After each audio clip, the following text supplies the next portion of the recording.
இந்த நாளில் கூட பார்க்கும் பொழுது நமக்கு முன்பாக அநேக சவால்கள் வைக்கப்பட்டிருக்கிறது. குறிப்பாக சொல்லும் பொழுது நாம் ஜீவனுள்ள தேவனை ஆராதிக்கிறோம் என்றால் எதிர்ப்புறமாய் பார்க்கும் பொழுது தன்னுடைய சரீரத்தினாலே தேவனை கிட்டி சேரும்படியாக அநேக காரியங்கள் இன்றைக்கு தேசத்தில் நடந்து கொண்டிருக்கிறது.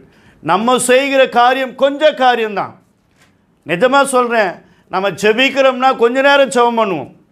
ஆனால் இன்றைக்கு சைன மதத்தை சார்ந்தவர்கள் நம்ம பார்க்குறோம், அவங்க குஜராத்தில் சத்ருஜயா என்கிற ஒரு மலையை அவர்கள் தங்களுக்கு சொந்தமாக்கி கொண்டு அந்த மலைக்கு கிட்டத்தட்ட 3745 படிக்கட்டுகள் இருக்கிறது. இன்றைக்கு 3வது மாடி ஏறி சபைக்கு வாயான்னா முட்டிக்கால்லாம் தேஞ்சு போச்சு பிரதர், கால் வலிக்குதுன்னு சொல்லுவாங்க. ஆனால் அவர்கள் பார்க்கும் பொழுது 3745 படிக்கட்டுகளை அந்த மலையை கிட்டத்தட்ட 100 கோயில்கள் அந்த மலையில் இருக்கிறது.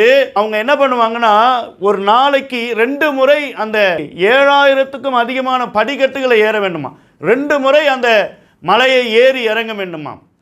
அது மாத்திரமல்ல, அந்த சாமியார்கள் பார்க்கும் பொழுது அவர்கள் என்னன்னா தன்னுடைய ஆஸ்தி எல்லாவற்றையும், யார் சொன்ன வார்த்தை என்றால் சாமியார் சொன்ன ஒரு வார்த்தையை நம்பி அவங்க என்ன பண்ணுறார்கள் என்றால் தங்களையே ஒப்பு கொடுக்கிறார்கள். தங்களுடைய ஆஸ்தி என்ன சொல்லணும்னா, இன்னைக்கு குஜராத்தில் பார்க்கும் பொழுது கோடிக்கணக்கான ரூபாய்கள், 300 கோடி ரூபாய் வைரக்கல் வியாபாரம் செய்கிற அநேக வியாபாரிகள் அவர்கள் என்ன பண்ணுறார்கள் என்றால் தங்களையே, தங்களுடைய எல்லா காரியங்களையும் தங்களை ஒப்பு கொடுத்து அவங்க என்ன பண்ணுறாங்க, தங்களுடைய என்ன சொல்ல தலைமுடிய ஒன்றொன்றும் அவங்க புட்டிங்க எடுக்கணுமா. தெய்வத்திற்காக தன்னை ஒப்பு கொடுக்கிறேன், திரும்பவும் வளரக்கூடாது என்று தங்களை தெய்வத்திற்கு ஒப்பு கொடுக்கிறார்கள். தலையில் இருக்க ஒவ்வொரு முடிகளும் பேய்த்து எடுக்கப்படுகிறது. எவ்வளோ ஒரு கொடூரமான ஒரு கடவுளை தேடும்படியாக, கடவுளை அடையும்படியாக தன்னுடைய ஆஸ்தி எல்லாவற்றையும் என்ன பண்ணுவாங்கன்னா கோயில்களுக்கு எழுதி வைத்து விட்டு அவங்க ஒரு நாள் அந்த என்ன சொல்லணும்னா ஒரு நாள் திருமணம் ஆடம்பரத்தை போல அவங்க ஏற்படுத்துவாங்க. என்ன காரியம்னா அவங்க என்ன பண்ணுவாங்க, தங்களை ஒப்பு கொடுத்த உடனே அவங்க ஒரு காரியத்தை செய்கிறாங்க. அது வேதத்திற்கு ஒத்ததாய் காணப்படுகிறது. என்னன்னா யுப்தா தன்னை தேவனுக்கு முன்பதாய் அர்ப்பணிக்கும் பொழுது ஒரு காரியத்தை செய்கிறான். அவன் தன்னுடைய அமலேக்கியர்கள் தனக்கு விரோதமாய் வரும் பொழுது அவர்களை மேற்கொள்ளும்படியாக அவர் தேவனுக்கு ஒரு பொருத்தனை பண்ணுறார். நான் யுத்தத்தில் ஜெயித்து வரணும் ஆண்டவரே, ஜெயித்து வரும் பொழுது எனக்கு முன்பாக வருகிற எந்த காரியமாக இருந்தாலும் சரி அது தேவனுக்காக நான் சர்வாங்க தகன பலியாய் ஒப்பு கொடுக்கிறேன் என்று சொல்லிவிட்டார். ஒரு பொருத்தனையோடு கூட அவர் தேவனுக்கு முன்பதாய் தன்னை அர்ப்பணித்து அந்த யுத்தத்தை செய்யும் பொழுது தேவன் அந்த யுத்தத்தை ஜெயமாக கொடுக்கிறார். உடனடியாக அவர் யுத்தத்தில் ஜெயித்து அவர் ஜெயத்தோடு வரும் பொழுது அவருடைய மகள் தனக்கு முன்பாய் வரும் பொழுது ஒரு அதிர்ச்சி. தன் ஒரே மகள், தேவனுக்கு தனக்கு கொடுத்த ஒரே மகள் தனக்கு முன்பாய் வரும் பொழுது அதிர்ந்து போய் அந்த மனுஷன் என்ன செய்வது என்பதை அவன் திகைத்தான் என்று பார்க்கிறோம் வேதத்தில். ஆனால் அதை ஒத்ததாக தன்னை முழுவதுமாக அந்த ஒரு நாள் தான் அவங்க திருமண சடங்கு. அவங்க என்ன பண்ணுவாங்க, தன்னை திருமணத்திற்கு ஒரு மாப்பிள்ளை போல, ஒரு மணமகளை போல அலங்கரித்து கொண்டு அவங்க அந்த ஊர்வலம், அவங்க அந்த இருக்கிற அந்த ஏரியா ஃபுல்லாக அவங்க ஊர்வலம் போவாங்க. அந்த ஊர்வலம் போய் முடிந்த உடனே தன்னுடைய ஆடம்பரமான ஆடைகளை தூக்கி போட்டுட்டு தன்னுடைய முடியெல்லாம் என்ன சொல்ல முடியாது, சிரைத்து என்று சொல்லலாம். ஆனால் அவங்க எல்லா முடிகளும் புடுங்கி போட்டுட்டு தன்னை தெய்வத்திற்கென்று ஒப்பு கொடுக்குறாங்க. ஒரே என்ன சொல்லணும்னா அவங்களுக்கு 2 சேரீ தான் இருக்குமா. அது மாத்திரமல்ல, தனக்குன்னு எந்த ஒரு பேங்க் பேலன்ஸும் இல்லையா. அது மாத்திரமல்ல, அவங்க பார்க்கும் பொழுது 2 உடைகள் தான். அவங்க எப்படின்னா தீட்சை பெற்று தான் சாப்பிட வேண்டுமா. அதுவும் 6 மணிக்குள்ளே சாப்பிடணுமா. அது மாத்திரமல்ல 3 நாளைக்குள்ளாக ஒரு ஊரில் தங்கணும், அதுக்கு மேலே அந்த ஊரில் தங்கக்கூடாதாம். அப்படியாக ஒரு கடுமையான ஒரு அந்த என்ன சொல்ல முடியும் ஒரு கட்டுப்பாடோடு கூட தேவனை அவர்கள் அடையும்படியாக அவர்கள் வாழ்ந்து கொண்டு இருக்கிறாங்க. தங்களுடைய வாழ்க்கையை ஒரு தவ வாழ்க்கையை போல வாழ்ந்து கொண்டு இருக்காங்க. இது எப்படின்னா நம்மை தேவனை தேடும்படியான ஒரு உந்து சக்தியை போல காணப்படும். இதை காட்டிலும் நமக்குள்ளாய் தேவ ஆவியானவர் இருக்கிறார். நாமே தேவனுடைய ஆலயமாக இருக்கிறோம். அவரை எப்படி நாம் அவரை மகிமைப்படுத்தணும், நம்முடைய ஒவ்வொரு காரியங்களிலும் அவரை மகிமைப்படுத்த வேண்டும் என்பது இந்த கடைசி காலத்திலே நமக்கு ஒரு பாடமாக காணப்படுகிறது. ஹல்லேலூயா. அது மாத்திரமல்ல, ஒரு மனுஷன் அந்த மெக்காவிலிருந்து கடந்து வருகிறான். மெக்கா மதீனாவில் இருந்து அவன் கடந்து வருகிற மனுஷன் என்ன நடக்குது பாருங்க. அவருடைய பெயர் முகமது சாலிக். அவர் தன்னை தேவனிடத்தில் சேரணும், நான் மரணத்தை காணாதபடிக்கு தேவனிடத்தில் சேரணும் போகும் பொழுது ஒரு ஆவி அவனிடத்தில் இடைப்படுகிறது. நீ தமிழ்நாட்டுக்கு போ, அங்குதான் உனக்கு மெய் வழி, அந்த வழியை உனக்கு காட்டுவாங்க என்று அவர் அங்கிருந்து அந்த ஆவியினாலே நடத்தப்பட்டு தமிழ்நாட்டுக்கு வருகிறார், காஞ்சிபுரத்துக்கு. அது மாத்திரமல்ல, அநேக புண்ணிய ஸ்தலங்களுக்கு போகிறார். ஆனால் வள்ளலார் என்கிற அந்த மகான் அவருக்கு காட்சியளித்து அதன் மூலியமாக அவர் அந்த 300 சில்லற அவருக்கு வயசாக 2வது முறையாக அவர் காட்சி கொடுக்கிறாராம். காட்சி கொடுத்து வளர்நாளே அந்த உபதேசங்களை பெற்று ஒரு வேதத்தையே தனக்காக ஏற்படுத்துகிறார். தன்னை பின்பற்றுகிற ஜனங்களுக்கு என்று ஒரு வேத புத்தகத்தையே அவர் ஏற்படுத்துகிறார். அது மாத்திரமல்ல, அவன்யாபுரம் மதுரையில் ஒரு திருச்சபை நிறுவுகிறார். அந்த திருச்சபையில் பார்க்கும் பொழுது மெய்வழி சாலை அப்படி என்ற ஒரு உபதேசத்தை கொண்டு வந்து எல்லா மதத்தை சார்ந்தவர்கள், எல்லா ஜாதியை சார்ந்தவர்கள் அங்கே வரலாம்.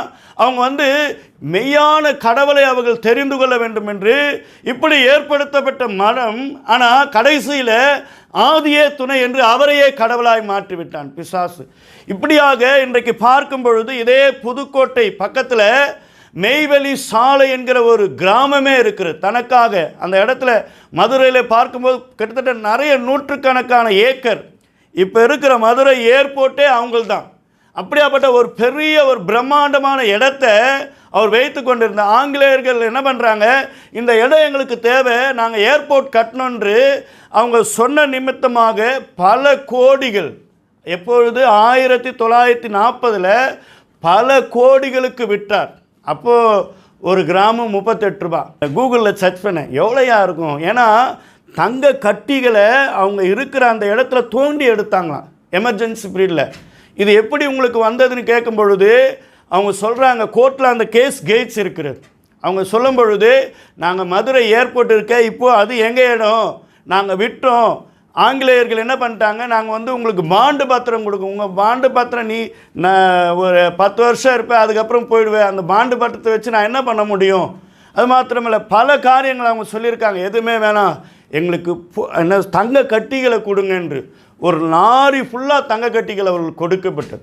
இப்படியாக இந்த பணத்தை வைத்து தனக்கென்று ஒரு மதத்தை உண்டாக்கி ஜனத்தை அவர்கள் நடத்தினாங்க. இன்றைக்கி அவங்க பார்க்கும் பொழுது ஃபோன் இல்லையா அவங்க கையில், எலக்ட்ரிசிட்டி இல்லை, அது மாத்திரமல்ல மாளிகைகள் இல்லை, கூரை வீடு தான், அந்த கோயிலும் கூரை வீடு தான். இப்படியாக தங்களுக்கென்று கட்டுப்பாட்டுகளை ஏற்படுத்தி கொண்டு இன்னமும் வாழ்ந்து கொண்டு இருக்காங்க அந்த ஜனங்க. அந்த கிராமத்தில் பார்க்கும் பொழுது எந்த ஒரு எலக்ட்ரிசிட்டியும் இல்லை, எந்த ஒரு வெளி தொடர்பும் இல்லாமல் அவங்க பெயரில் கூட சொல்கிறாங்க. என்னென்னா, அவன் பேர் தீமோத்தி இருக்கட்டும், சாமுவேல் இருக்கட்டும், எதை வேணா இருக்கட்டும், அது மாத்திரம் இல்லை பாத்திமா இருக்கட்டும், ஞானசேகர், எதுவாக இருந்தாலும் சரி, எந்த மதத்தை சார்ந்தவனாக இருந்தாலும் சரி, அவனுக்கு பேருக்கு முன்னாடி சாலை தீமோத்தின்னு எழுதுவானான். ஏனென்றால் அதை தனக்கு உரித்தாக்கி கொள்ளுகிறான். இப்படி இவர்கள் நமக்கு முன்பாக ஒரு சேலஞ்சை போல காணப்படுறாங்க. தேவனை அறியாதவர்கள், தேவன் யார் என்று தெரியாதவர்கள், ஆனால் தன்னை தேவனுக்கென்று முழுவதுமாய் அர்ப்பணிக்கிறாங்க. இந்த ஜனங்கள் நமக்கு ஒரு என்ன சொல்லும், ஒரு எக்ஸாம்பிள். இதை காட்டிலும் மேலாக நாம் தேவனை தேட வேண்டும். ஹல்லேலூயா. ஏனென்றால் பவுல் ஒரு மனுஷன் இருந்தால், சவுலை ஆண்டவர் பவுலா மாற்றினார். ஆனால் அந்த மனுஷன் பெரிய காரியங்களை செய்தார். பேதுரு என்கிற ஒரு மனுஷன்னா அவன் என்ன பண்ணுறான், ஒரு சாதாரண ஒரு மீன் பிடிக்கிறவன் தான், இயேசுவை மறுதலித்தவன் தான். ஆனால் வேதம் சொல்லுகிறது, அவன் ஆண்டவரே அவனுடைய வார்த்தையிலே வல்லமையை கொடுத்தார். ஹல்லேலூயா. அவன் என்ன சொல்கிறான், ஜெபிக்கும்படியாய் தேவ ஆலயத்துக்கு கடந்து போகிறான். ஒரு காரியத்தை சொல்கிறான், தாயின் கருவில் இருந்து சப்பானியாய் வைக்கப்பட்ட மனுஷன் அந்த தேவாலயத்தின் வாசலிலே உட்கார வைக்கப்பட்டிருக்கான். பிச்சை எடுக்கும்படியாக அவன் உற்று பார்க்குறான். என்கிட்ட ஏதாவது கிடைக்காத, ஏதோ கொடுக்க போகிறாங்கயான்னு உற்று பார்க்குறான். அவர் சொன்ன வார்த்தை என்னென்னா, பேதுரும் யோவானோ தேவ ஆலயத்துக்குள் பிரவேசிக்கும் பொழுது என்கிட்ட பொண்ணும் வெள்ளியே இல்லை, இயேசு நாமத்தினால எழுந்து நட என்று சொல்லும் பொழுது அந்த வார்த்தையினால எழுந்து நடந்தான் என்று பார்க்கிறோம். ஏனென்றால் நம்முடைய வாயிலிருந்து புறப்படுகிற ஒவ்வொரு வார்த்தையிலும் வல்லமை இருக்கிறது. ஹல்லேலூயா. அது ஜீவனை உண்டாக்கக்கூடியது, அது மரணத்தை பிறப்பிக்கக்கூடியது. ஏனென்றால் நம்முடைய வார்த்தையில் அவ்வளோ வல்லமை இருக்கிறது. ஆண்டவர் சொல்லிட்டாரு, மோசையை பார்த்து சொல்கிறார். ஏதத்தில் நம்ம பார்ப்போம், யாத்ராகமம் 14ஆம் அதிகாரம் 15ஆம் வசனத்தை வாசிப்போம். கர்த்தர் சொல்கிறாரு, நீ என்னப்பா என்கிட்ட முறையிடுற, நீ புறப்பட்டு போன்னு சொல்கிறார். சொன்ன உடனே அவனுக்கே திகைத்து போயிட்டான். என்னையா இது, தனக்கு முன்பாக ஒரு சவால் வைக்கப்பட்டிருக்கிறது.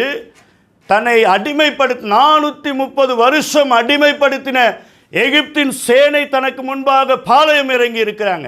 நம்ம இடத்துல பார்க்கும் பொழுது இதே 14ஆம் அதிகாரம் 10ஆம் வசனத்தை வாசிப்போம். பார்வோன் சமீபித்து வருகிறபோது இஸ்ரவேல் புத்திரர் கண்களை ஏறெடுத்து பார்த்து எகிப்தியர் தங்களுக்கு பின்னே வருகிறதை கண்டு மிகவும் பயந்தார்கள். இந்த இடத்துல பார்க்கும் மிகவும் பயப்படுகிறாங்க. அவன் என்ன சொல்றான் பாருங்க, 4ஆம் வசனத்தை வாசிப்போம். ஆகையால் பார்வோன் அவர்களை பின்தொடரும்படிக்கு நான் அவன் இருதயத்தை கடினப்படுத்தி நானே கர்த்தர் என்பது எகிப்தியர் அறியும்படி பார்வோனாலும் எல்லா ராணுவத்தாலும் மகிமைப்படுவேன் என்றார். இந்த இடத்துல கர்த்தர் தம்முடைய நாமத்தை மகிமைப்படுத்தும்படியாக இந்த காரியத்தை ஏற்படுத்துகிறார். ஆனால் 5ஆம் வசனத்துடைய கடைசி பகுதியை பார்க்கும் பொழுது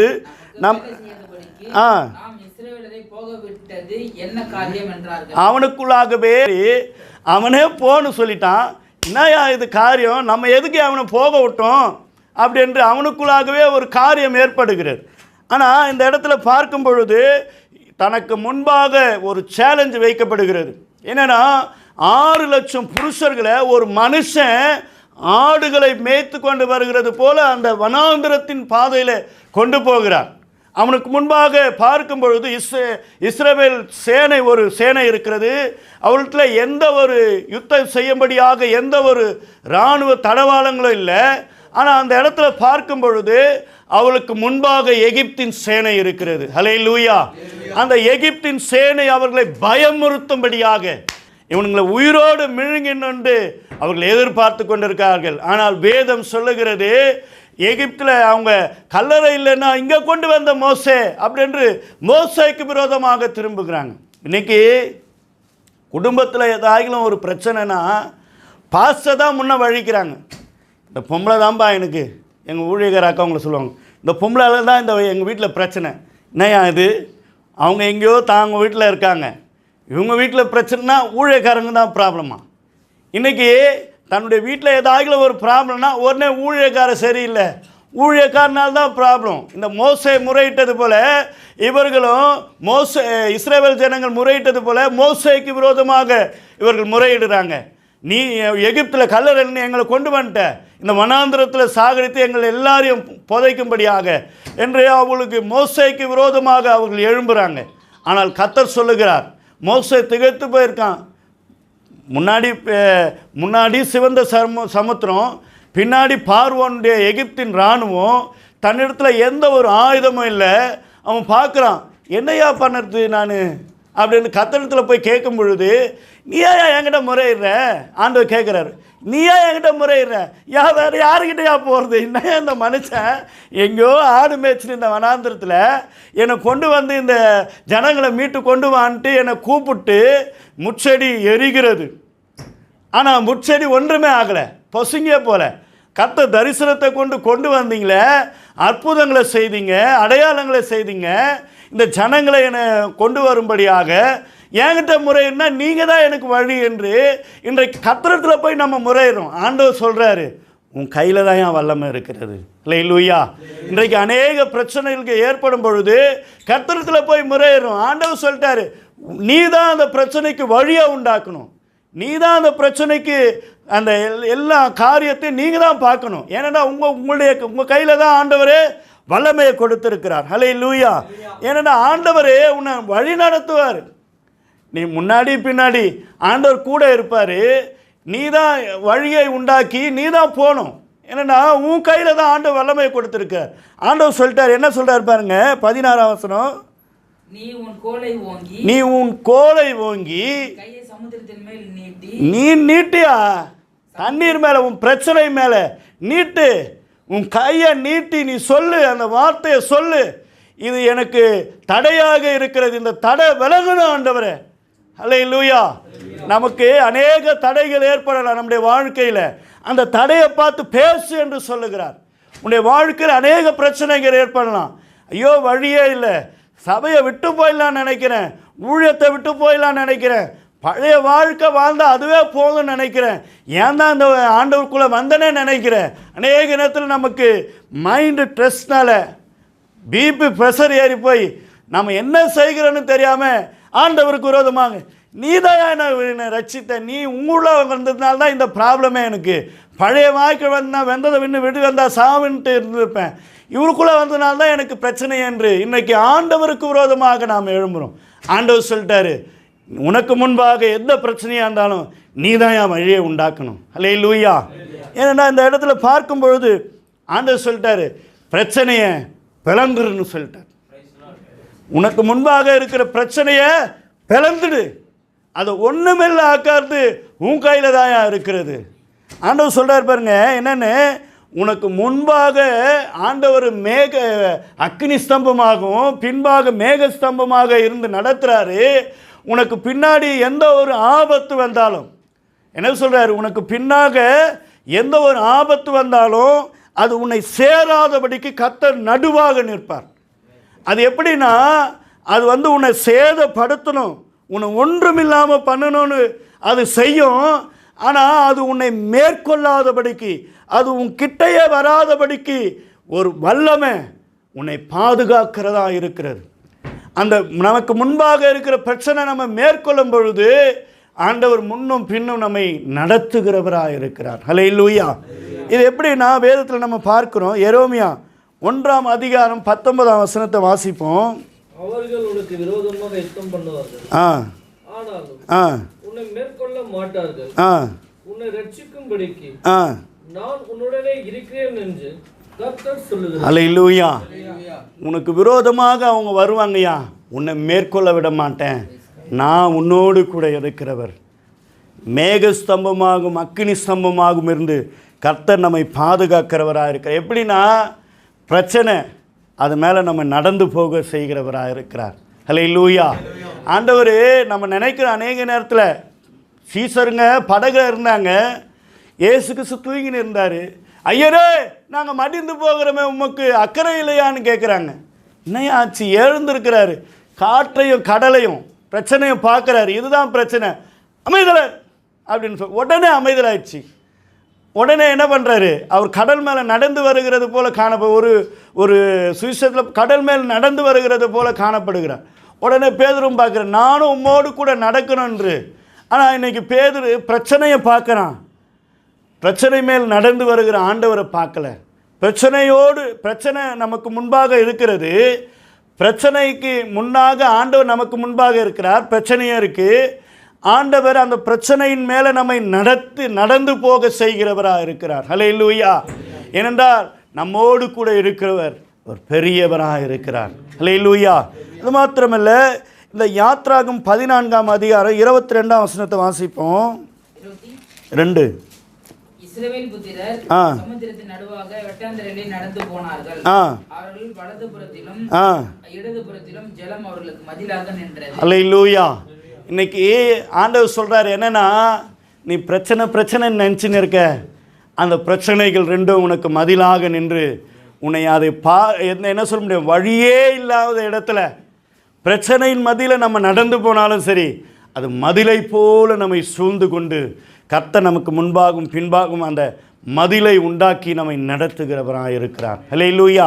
என்னடா இதே இடத்துல நம்ம பார்க்கும் பொழுது ஏசாயா 42ஆம் அதிகாரம் 13ஆம் வசனம் சொல்லுது பாருங்க, வாசிப்போம். கர்த்தர் பராக்கிரமசாலிகளை போல் புறப்பட்டு யுத்த வீரர்களைப் போல வைராக்கியம் உண்டு முழங்கி கர்ஜித்து தம்முடைய சத்துருக்களை மேற்கொள்வார். அல்லேலூயா. ஏனென்றா பிரச்சனை நமக்கு மதிலாக நிற்கிறது, யார் நமக்கு முன்பாக போகிறார்? பராக்கிரமசாலி நமக்கு முன்பாக போகிறார். அவர் எப்படி என்றால் யுத்த வீரனை போல, அது மாத்திரமல்ல நமக்காக வைராக்கியம் கொண்டு, அது மாத்திரமல்ல முழங்கி கர்ஜித்து, கர்த்தர் முழங்கும் பொழுது அவருக்கு முன்பாக காதேஸ் வனாந்தரம் அதிரும் என்று வேதம் சொல்லுகிறது. மாத்திரமல்ல மோசேயை ஆண்டவர் கேட்குறார், மோசே ஆண்டவரே உங்களுடைய முகத்தை நான் பார்க்கணுன்று. மோசே என் முகத்தை நீ பார்க்க முடியாது, ஆனால் ஒரு இடம் இருக்குது வாயா, கண்மலையின் மேலே வந்து நில்லையான்னு சொல்கிறார். பலவிதமான பிபி ப்ரெஷர் இந்த இஸ்ரவேல் ஜனங்கள்னால.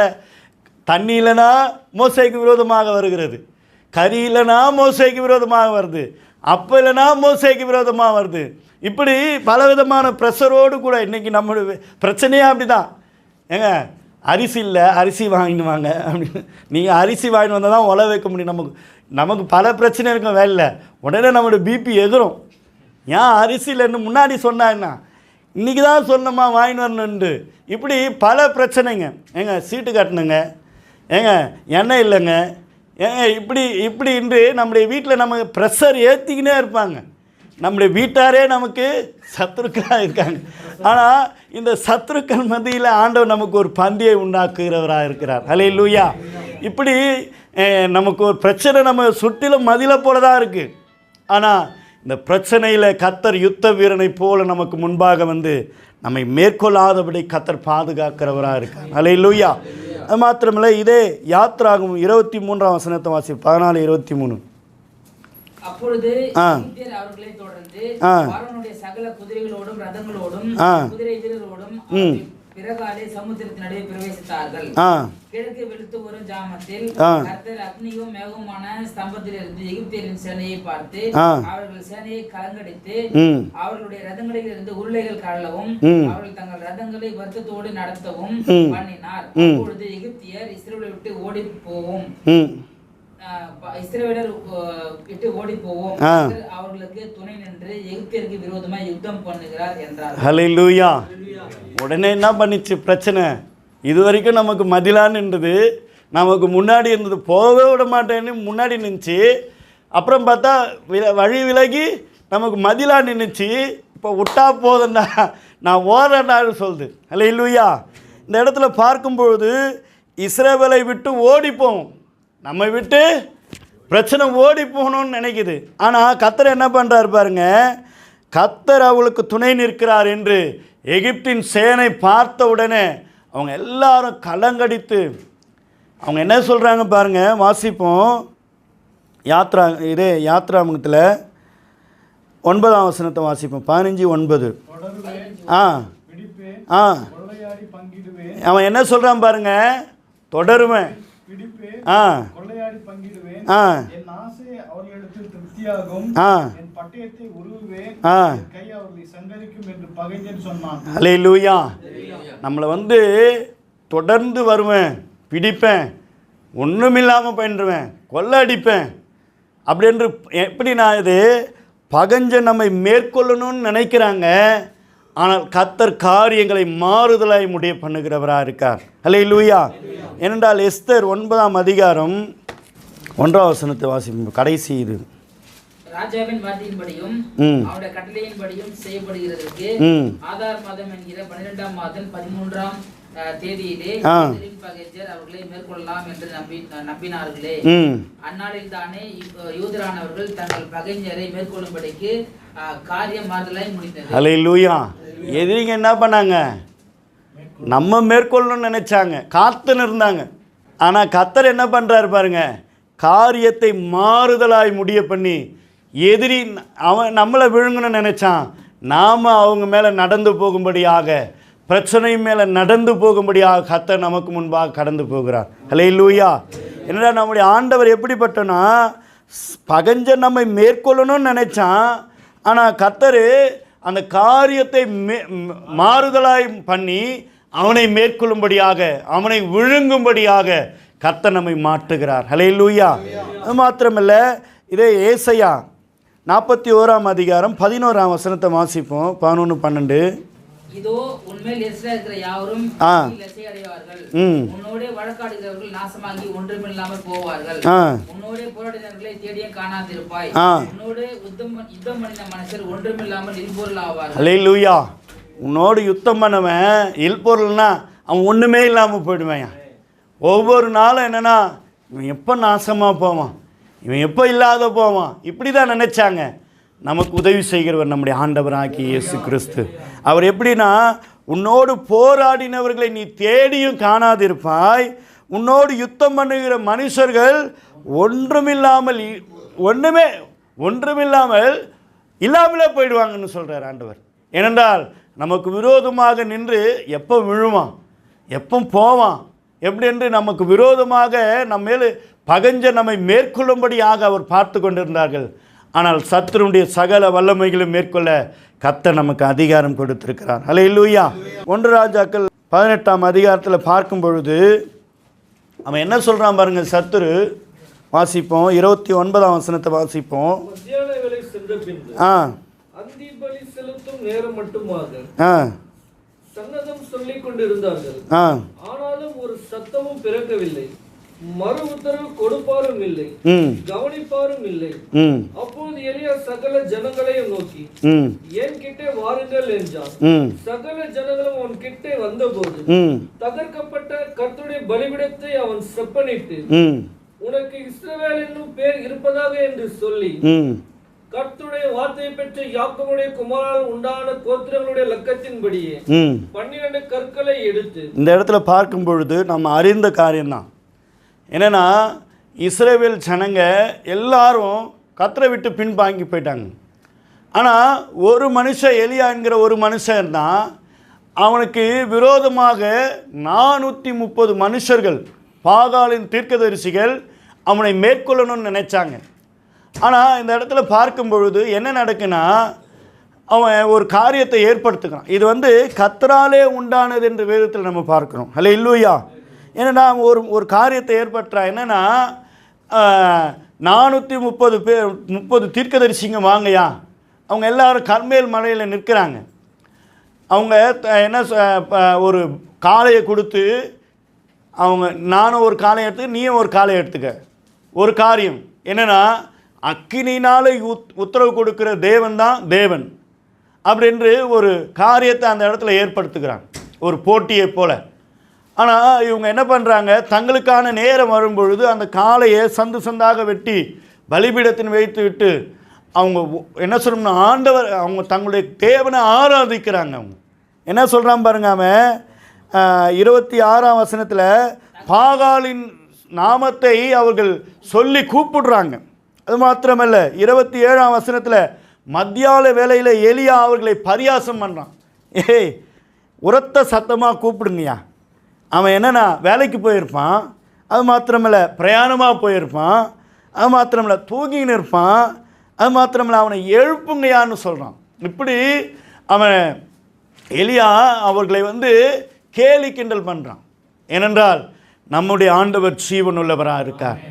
சத்ருடைய தீர்க்கதரிசிகளாக இருக்கட்டும் நம்ம மேற்கொள்ளாதபடி. இன்றைக்கி என்னென்னா நிறைய பேர், ஐயோ பிரதர் அவங்ககிட்ட போகாத பிரதர், அவன் உனக்கு சூனியம் வச்சிருமா, நீ உனக்கு விரோதமாக உருவாக்கப்படும் எந்த ஆயுதமும் வாய்க்காமலே போகும். அது மாத்திரமில்ல, நம்ம ஆண்டவருக்கு பிரியமாக இருக்கும் பொழுது அது நம்ம மேற்கொள்ளாது. உனக்குள்ளே ஆண்டவருக்கு பிரியமில்லாத காரியம் இருக்கும் பொழுது அது எப்படியாப்பட்ட காரியமாக இருந்தாலும் உன்னை மேற்கொள்ளக்கூடியதாக இருக்கிறது. அல்லேலூயா. இன்றைக்கி அந்த 430 சாமியாருங்க, தீர்க்கதரிசிங்க எல்லாரும் நின்று அவங்க தங்களுடைய தேவனை கூப்பிட்றாங்க.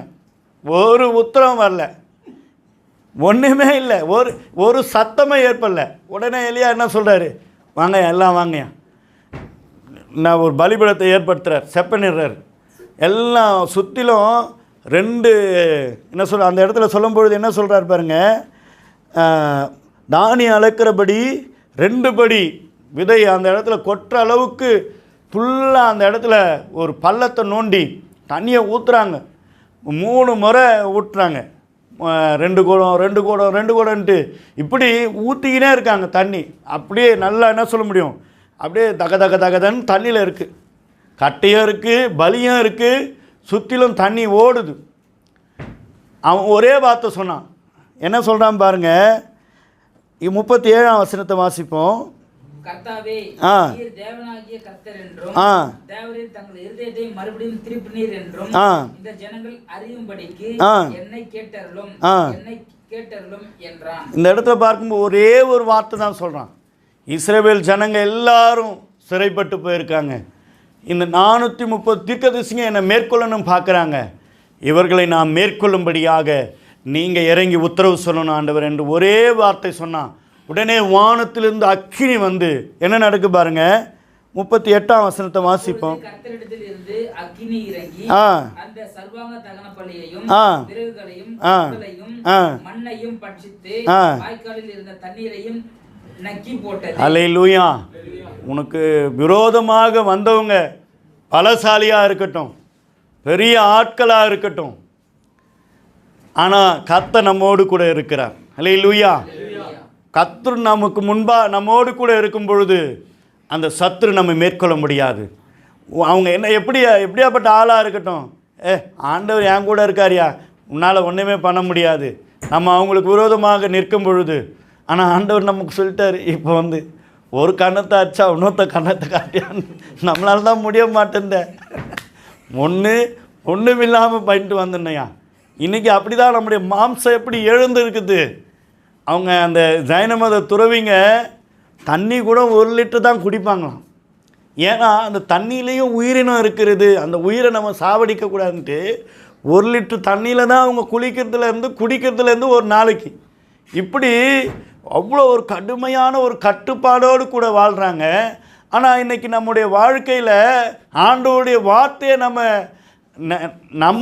கர்த்தருடைய வார்த்தையை வந்து மேற்கொள்கிறோம். என்னால் முடியாத ஆண்டவரே, இது சாத்தியமே இல்லை. நமக்கு விரோதமாக வராங்களா, நான் ஒரு கையை பார்த்துறேன் ஏசப்பா, நீங்கள் அப்படி கொஞ்சம் விலகி இருங்க ஆண்டவரேன்ட்டு கர்த்தரை விலகி விட்டு நம்ம போய் யுத்தம் பண்ணுகிறவர்களாக காணப்படும். ஏன்னா திருப்பூர் ஊரில் நம்ம எல்லாரும் அறிந்தது தான். நம்ம எல்லா நம்முடைய சகோதரர் எல்லாரையும் கேட்குற கேள்வி அப்படி இருக்குது. எங்களுடைய கைகாலெலாம் ஊறுது. எதனா தூக்கி கண்ணாடியை வச்சிடலாமா, நம்மளுடைய ஆம்பை தூக்கி போட்டு ஒடிச்சிட்டானே, கண்ணாடியை ஒடிச்சிடலாமா, இல்லை அவன் வந்து தன்னுடைய காரியத்தை செஞ்சிட்டான், நம்ம எதாகிலும் செய்யலாமான்று மாம்சம் எழுந்து ஆடுது. ஆனால் கர்த்தர் அவங்கள ரட்சிக்கக்கூடியவராக இருக்கிறார். சத்துரு நம்ம மேற்கொள்ளணும்னு நினச்சான், ஆனால் அவன் வெட்கப்பட்டு போயிட்டான். எப்படி அவங்க என்னைக்காக இருந்தாலும் ஒரு நாள் நம்ம எவ்வளோ கொடுமை பண்ண நான். அல்லேலூயா. அநேக சாமியாருங்க, அநேக ஆர்எஸ்எஸ் தலைவருங்க இன்றைக்கி சாட்சி சொல்கிறாங்க. என்னென்னா, நாங்கள் அந்த காலத்தில் இருக்கும் பைபிளை எரித்தோம். பகத்சிங் என்கிற ஒரு ஊழியக்காரு அவ்வளோ வல்லமையாக ஊழியம் செஞ்சார். அவர் வாழ்ந்த நாட்களில் அவருக்கு பள்ளியில் ஒரு பைபிள் கொடுக்குறாங்க. அந்த பைபிளை தூளாக கிழித்து எரிச்சாருங்களாம். அவ்வளோ தன்னுடைய சீக்கிய மதத்தின் மீது அவ்வளோ வைராக்கியமாக இருந்த மனுஷனை கர்த்தர் சந்தித்தார். அவர் கர்த்தருடைய நாமத்தை மகிமைப்படுத்தும்படியாக ஊழியக்காரனாய் மாற்றினார். ஹல்லேலூயா. ஏனென்றா அவர் வந்து இயேசுவை யார் மூலமாக தெரிந்து கொண்டார்னா, அவர் இங்கிலாந்துலேருந்து கனடாவுக்கு போகும்பொழுது அங்கே 2 சகோதரர் அவளோடு கூட இருந்து ஆண்டவரை பிரதிபலித்தாங்க. அந்த இங்கிலாந்தில் ஆண்டவரை அறிஞ்சிக்கினார். ஆனால் கனடாவில் வரும்பொழுது அந்த 2 சகோதரர் மூலியமாக தான் ஆண்டவருடைய வார்த்தையை கேட்டு அவங்களுடைய நடக்கையின் மூலியமாக சந்திக்கப்பட்டார். ஹல்லேலூயா. ஏன் சொல்கிறேன்னா, நம்முடைய நடக்கை மூலியமாக அவர்கள் ரட்சிக்கப்படக்கூடியவர்களாக இருக்கிறாங்க. நம்ம மேற்கொள்ளணும்னு அவங்க நினச்சாங்க, நம்ம அமைதியாக வந்துட்டோம். எதுக்காக? ஆண்டவர் அவங்கள ரட்சிப்பாக இருப்பான்ட்டு. என்றைக்காக இருந்தாலும் ஒரு நாள் அந்த என்ன சொல்ல முடியும், அந்த ஊர்கோலம் போகிற இடமா அது, அந்த விக்கிரகம் ஊர்கோலம் போட இடமா அது. அந்த இடத்துல நின்று நான் ஆண்டவருடைய வார்த்தையை சொன்ன மணி உற்சாகமாக பஸ்ஸில் போகிறவங்க, அந்த பைக்கில் போகிறவங்களுக்குலாம் விடவே இல்லை. அவங்க கேட்குறாங்க ஆச்சரியமா, என்னடா இது, எப்படா இங்கே அமங்கலை நடக்கும்போதுன்னு அவங்களுக்கு தெரியும் பொழுது, எங்களுக்கு எதுவும் தெரியாது. நாங்களும் உற்சாகமாக பின்னாடி ஒரு அமங்கலை நடந்துக்கின்னு வந்து பொழுது அவை எங்களை மேற்கொள்ளலை. சத்துரு எங்களை மேற்கொள்ளணும் வந்தான். ஆனால் அந்த இடத்துல எங்களை அடிச்சிடணும்னு நினச்சான் வந்து, ஆனால் எங்களை தொடாதபடிக்கு கர்த்தர் எங்களை பாதுகாத்தான். அல்லேலூயா. அவன் அந்த ஸ்பீக்கரை போட்டு உடைச்சான். இருக்கிற வெறியில் சத்துரு அந்த ஸ்பீக்கரை போட்டு உடைப்பான், பிரச்சனையை உண்டாக்கணும்னு நினைப்பான், உன் மாம்சம் எழுந்து ஆடட்டும்னு நினைப்பான். ஆனால் நம்ம அமைதியாக இருக்கும்போது கர்த்தர் யுத்தம் பண்ணுகிறவராக இருக்கார். என்றால் நம்ம வேதத்தில் நம்ம பார்க்குறோம், ஏசா தனக்கு விரோதமாக வரும்பொழுது யாக்கோபு ஒரு காரியத்தை செய்கிறார். தன்னுடைய மனுஷர்களோடு கூட அவன் யுத்தம் பண்ணுவதற்காக போகாமல் தன்னுடைய மனுஷர்களை பிரித்து சமாதானத்தை உண்டாக்கும்படியாக அவர்களை அனுப்புகிறான். ஏன்னா அந்த இடத்துல பார்க்கும் பொழுது ஒரு காரியம் நடக்கிறது. என்னென்னா ஆண்டவரோடு கூட அவன் தனித்து இருந்தான் என்று வேதத்தில் பார்க்கணும். வாசிப்போம். ஆதியாகமம் 32ஆம் அதிகாரம் 24ஆம் வசனத்தை வாசிப்போம்.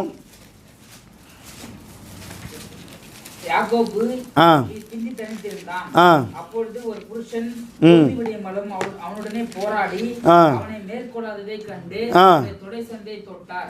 அதனால் அவனுடனே போராடுகையில் யாக்கோபின் தொடை சந்து சுளுக்கிற்று. அல்லேலூயா. இந்த இடத்துல பார்க்கும் பொழுது ஒரு காரியத்தை ஆண்டவர் செய்கிறாரு. என்னென்னா நம்ம பயப்பட வேணாம், பிரச்சனையை பார்க்க வேணும். ஏனென்றா அந்த பிரச்சனையை பார்க்கணும். ஏன்னா பிரச்சனைக்கு அடி கொடுக்கும்படியாக பிரச்சனை பிசாசு உண்டாக்குவான். பிரச்சனைக்கு அடியை உண்டாக்குகிறவர் நமக்கு ஆண்டவர் நம்மோடு கூட இருக்கிறார். அல்லேலூயா. என்னென்னா இந்த இடத்துல பார்க்கும் பொழுது இதே ஆதியாகமம் 31ஆம் அதிகாரம் 29ஆம் வசனத்தை வாசிப்போம். உங்களுக்கு பொல்லாப்பு செய்ய எனக்கு வல்லமை உண்டு. ஆகிலும் உங்கள் தகப்பனுடைய தேவன் நீ யாக்கோபோடு நன்மையை அஞ்சி தீமை ஒன்றும் பேசாதபடிக்கு எச்சரிக்கையா இரு என்று ஆண்டவர் சொல்லிட்டாரு. என்னன்னா லாபானை பார்த்து ஒரு காரியத்தை சொல்றாரு. நீ யாருக்கிட்ட போற? என் புள்ளகிட்ட போற. அவனுக்கு விரோதமாக எதுவுமே பேசக்கூடாது, அவனுக்கு விரோதமாக எதையும் செய்யக்கூடாது, எச்சரிக்கிறார். அல்லேலூயா. அதுதான் நான் சொல்கிறேன். பிரச்சனை நம்ம பார்க்கணும், அதுக்கு அடி கொடுக்கும்படியாக ஆண்டவர் நம்மோடு கூட இருக்கிறார். அல்லேலூயா. நம்ம மேற்கொள்ளணும்னு அவன் வந்தான். லாபான் என்ன பண்ணுறான்? யாக்கோபை மேற்கொள்ளணும் வரான். ஆனால் யாக்கோபத்தில் என்ன பேசணும், என்ன செய்யணுன்ட்டு கர்த்தர் அவனை எச்சரிக்கிறார். அதுபோல் ஏசா அவனுக்கு விரோதமாக வராரு. ஆனால் அந்த இடத்துல சமாதானத்தை உண்டு பண்ணுன்ட்டு யாக்கோபு ஏற்படுத்துகிறாரு. ஆனால் தனித்திருந்து கர்த்தரோடு கூட போராடுகிறான். ஆண்டவரே, நீர் என்னை ஆசீர்வதித்தால் ஒழிய உம்மை விடமாட்டேன். ஆண்டவரே, நீங்கள் என்னை ஆசீர்வதிக்கணும். ஏனென்றால் பிரச்சனை மத்தியில் தான் நம்ம உயர்வை பார்க்க முடியுங்க. அல்லேலூயா. நான் என்ன சொல்ல முடியும், வேலை நான் மவுண்ட் ரோடில் இன்றைக்கி கம்பெனியை வச்சுருக்கேன். ஆனால் அதுக்கு முன்னாடி பார்க்கும்பொழுது செம்பதா ஸ்ட்ரீட்டில் ஒரு ஆஃபீஸில் வேலை செஞ்சுன்னு இருந்தேன், மேனேஜருக்கு கீழே. அடுத்து எங்கள் மேனேஜர் போனார்னா நான் தான் அந்த மேனேஜர் கேட்டகரிக்கு வருகிறேன். ஒவ்வொரு நாளும் கிட்டத்தட்ட 2001 வந்து பார்க்கும்போது பல லட்சங்களை கொண்டு போகிறோம். கலெக்ஷன் பண்ணி ஓனர்கிட்ட எடுத்துகிட்டு போய் கொடுக்கணும். இல்லை, ஒவ்வொரு நாளும் பேக்கில் 3 லட்சம் 4 லட்ச ரூபான்னு இங்கேருந்து ஜீசஸ் கால்ஸ் பக்கத்தில் அவங்க பேரன் ஆஃபீஸ் வச்சு அங்கே கொண்டு போவோம். ஆனால் அப்போது எனக்கு சம்பளம் என்னன்னா 9000 ரூபாய். 15 வயசில் வேலைக்கு போயிட்டோம், ரொம்ப டீனேஜ். ஆனால் ஆண்டவருக்காக எதையாகிலும் செய்யணுன்ற வைராக்கியம். உடனே அந்த சம்பளத்தை அந்த வேலையை விட்டுட்டு நாங்கள் ஒரு ஹவுஸ் கீப்பிங் வேலைக்கு கக்கூஸ் கழுவுற வேலைக்கு போனேன். நீங்கள் கேட்டால் சிரிப்பீங்க, என்னன்னா 9000 ரூபாய் வேலையிலேருந்து 2500 ரூபாய் வேலைக்கு கக்கூஸ் கழுவுற வேலைக்கு போனேன். சுரேந்தர் கூட தெரியும். அந்த இடத்துல சுரேந்தர் வந்து ஒரு ஆஃபீஸ் டேபிளில் உட்காந்து வேலை செய்வார், நான் கக்கூஸ் கழுவின்னு இருப்பேன். அப்போல்லாம் நான் ஆண்டவரத்தில் வந்து கேட்பேன், ஆண்டவரே, என்னை வந்து சத்ரு அடிமைப்படுத்தணும்னு நினச்சான், ஒரு பாவத்தில் தள்ளணும்னு நினச்சான். நான் ஏதோ ஒரு ஒரு வேறு மார்க்கத்திலேருந்து மெய்யான வழிக்குள்ளாக நான் வந்துட்டேன். ஆனால் அந்த பிரச்சனை என்னை மேற்கொள்ளணும்னு நினச்சிச்சு. ஆனால் என்னை மேற்கொள்ளாதபடிக்கு நான் ஒரு வழியை உண்டாக்கி இதில் போகிற ஆண்டவரே. ஏன்னா வீட்டில் வந்து ரொம்ப கஷ்டமான ஒரு சூழ்நிலை. 9000 ரூபாய் சம்பளம்னா கடனெல்லாம் அடைக்கலான்னு நினச்சோம். ஆனால் அந்த பாவத்தில் ஈடுபடக்கூடாதுன்ட்டு வெளியே வந்துட்டேன். 2500 ரூபாய் வேலைக்கு கக்கூஸ்கார வேலைக்கு போனேன். வீட்டில் ரொம்ப எங்கள் அம்மா ரொம்ப என் மேலே கடுப்பாக இருந்தாங்க. என்ன இவன் பைத்தியக்காரனாவே ஹவுஸ் கீப்பிங் வேலைக்கு போகிறானுன்ட்டு ஒரு சைடு எல்லாம் தூண்டி விட்டாங்க. ஆனால் அம்மாக்கிட்ட போய் சொல்ல முடியாது, இது போலாம் இருக்குமா அப்படின்ட்டு. ஆனால் ஆண்டவர் அதை பார்த்தார். பாவம் செய்யாதபடிக்கு என் மகன் அவனுடைய வேலையை விட்டு வெளியே வந்து இதை காட்டிலும் அவனை மேலாக கொண்டு போகணும்னு நினச்சி இன்றைக்கி ஆண்டவர் என்னை உயர்த்தி வைத்திருக்காருங்க. இன்றைக்கி என்னை ஒரு என்ன சொல்ல முடியாது, ஒரு அற்பமான இருந்த ஒரு வாழ்க்கையிலேருந்து அற்புதமாக ஆண்டவர் மாற்றினார். இன்றைக்கி கோடிகளை லட்சங்களை கையில் பொருளும்படியாக ஆண்டவர் உதவி செய்தார். இன்றைக்கி ஒரு கம்பெனியை வைத்து என்னென்னா அந்த இடத்துல பார்க்கும் பொழுது எல்லார் மத்தியில் ஆச்சரியப்படுறாங்க. எங்கெல்லாம் போயிட்டு ஒரு பொருளை வாங்கினோம், இன்றைக்கி அந்த கடையில் இருக்கிறவங்க சொல்லி அனுப்புவாங்க, ஏன்பா இன்றைக்கி டெம்போ ட்ராவலுக்கு எங்கே பொருள் கிடைக்குன்னா போங்க அந்த கடையில் கிடைக்கும், அந்த தம்பிக்கிட்ட போங்கன்று மார்க்கெட்லேயே சொல்கிற அளவுக்கு ஆண்டவர் என்னை உயர்த்தி வைத்திருக்கிறார் என்றால் நிச்சயமாக ஆண்டவருடைய கிருபை தாங்க. நம்ம பிரச்சனையின் மத்தியில் நம்ம பிரச்சனையே பார்த்து கொண்டு இல்லாதபடிக்கு ஆண்டவரை முழு விசுவாசத்தோடு நம்ம இருக்கும் பொழுது கர்த்தர் நம்மை உயர்த்த வல்லமை உள்ளவராக இருக்காங்க. பாவம் நம்ம மேற்கொள்ளணும்னு நினைக்கும், பிரச்சனை நம்ம மேற்கொள்ளணும்னு நினைக்கும், நம்மளை பயமுறுத்தும்.